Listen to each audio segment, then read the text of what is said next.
Same holiday, 6 completely different corners of one enormous family, and somehow every single one of them found a totally different way to mark America turning 250.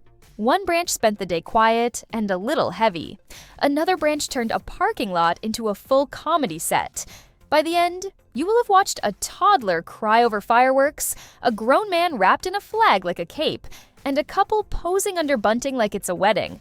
6 households, 6 completely different moods, and somehow they all still add up to the same day on the calendar. Let's start with the version of this holiday that had nothing to do with fireworks at all. Kelly Jo usually spends this day the same way every year. The whole farm packed with family, kids running everywhere, hot dogs and watermelon and homemade peach ice cream, all building towards celebrating one specific person. This year, that person wasn't there. Her postmarks 3 birthdays landing in the same window, her grandson Dakota turning 1, her son-in-law Kelton turning 31, and Papa Bill, her father-in-law, who would have turned 88 had he still been around.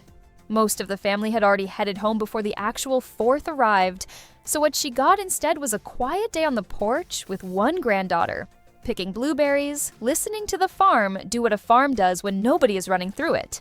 Same hot dogs, same peach ice cream, but she says herself it wasn't the same without him there.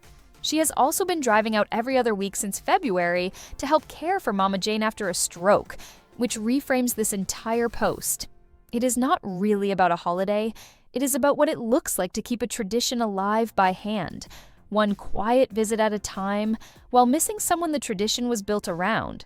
Now swing completely the other direction, because Whitney and Zach turned the same day into an all-out production. Giant foil balloons spelling out USA standing in the yard like a stage set, a plate that could only be described as a monument to American barbecue, brisket and mac and cheese and baked beans stacked on a paper plate covered in stars, a photo credit tucked in the corner from what is clearly becoming their own little cooking account. Chloe is out there in star-shaped sunglasses throwing up a peace sign like she owns the yard. Jaden is right behind her in his own flag print shirt.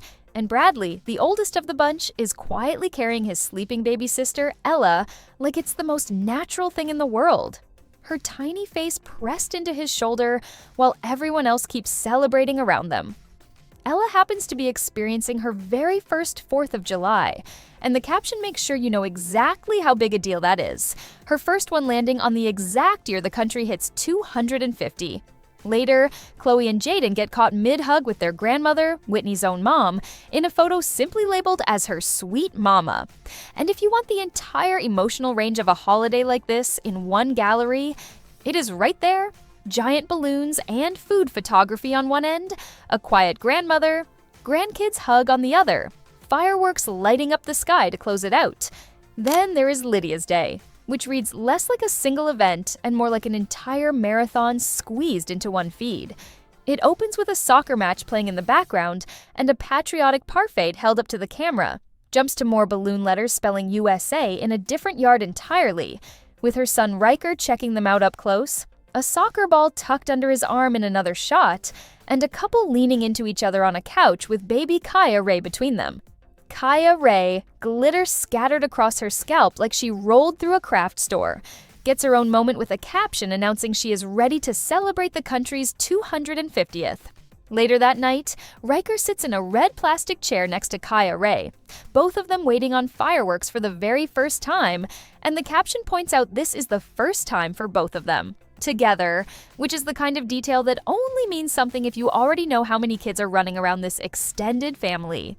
The day rounds out at what looks like a public park picnic with extended family, red, white, and blue popsicles, a toddler in a strawberry romper being kissed on the cheek, more balloon letters, more glitter. Basically, an entire holiday's worth of tradition compressed into 10 photos.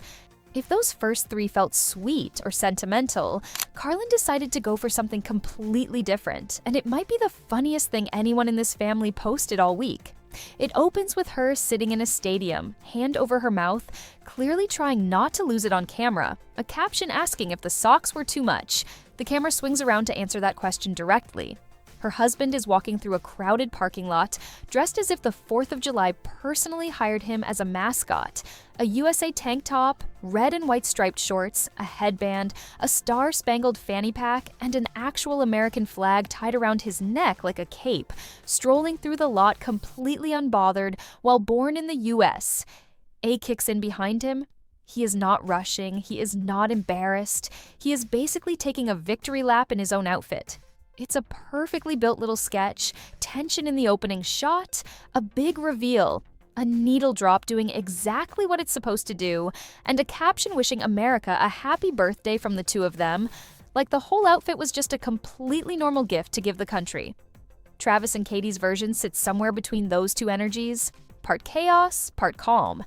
It opens midair. Harvey launched off what looks like a backyard wall into a pool, arms out, dinosaur floaties on, caught at the exact peak of the jump before the splash. Travis still standing in the water below with his arms up from the throw. From there, it shifts into a car seat portrait. Haley in a watermelon print outfit with glitter scattered across her face, hugging a stuffed elephant like her life depends on it. Then everything slows down for a picnic on the grass. Katie in a shirt that reads, Jesus Saves rearranged just enough to also spell out USA, a plate of berries laid out like it was styled for the photo, Harvey nearby already halfway through his snack before the picture even gets taken. The story closes on something that has nothing to do with the holiday at all. A running app screenshot showing just over 2 miles logged that morning, pace and time laid out next to a tiny flag sticker. It's an odd note to end on, but it fits, since apparently even on a holiday built around fireworks and pool jumps, somebody in that house still got their run-in before any of it started. Last stop is the quietest one of the whole group, and it works precisely because of that.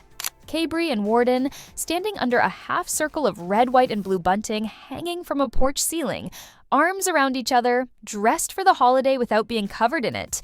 Her dress is a red and blue gingham print. His cap says Tennessee, and the whole scene looks staged in the best possible way. Less family chaos, more anniversary photo. Her caption calls it an all-American kind of love. And after 5 posts full of balloons, glitter, barbecue plates, and a man in a flag cape, ending on 2 people just standing still under some bunting hits differently. Sometimes the loudest holiday of the year looks best when someone finally stops moving. Same date, same country turning 250, and 6 completely different ways of marking it. Quiet grief on one end, a flag cape sketch in the middle, and a couple standing still under bunting to close it out. Which one of these actually got you?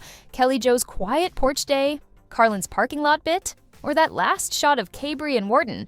Tell me in the comments, and if this is your first time watching, subscribe, because we're covering every branch of this family every single week.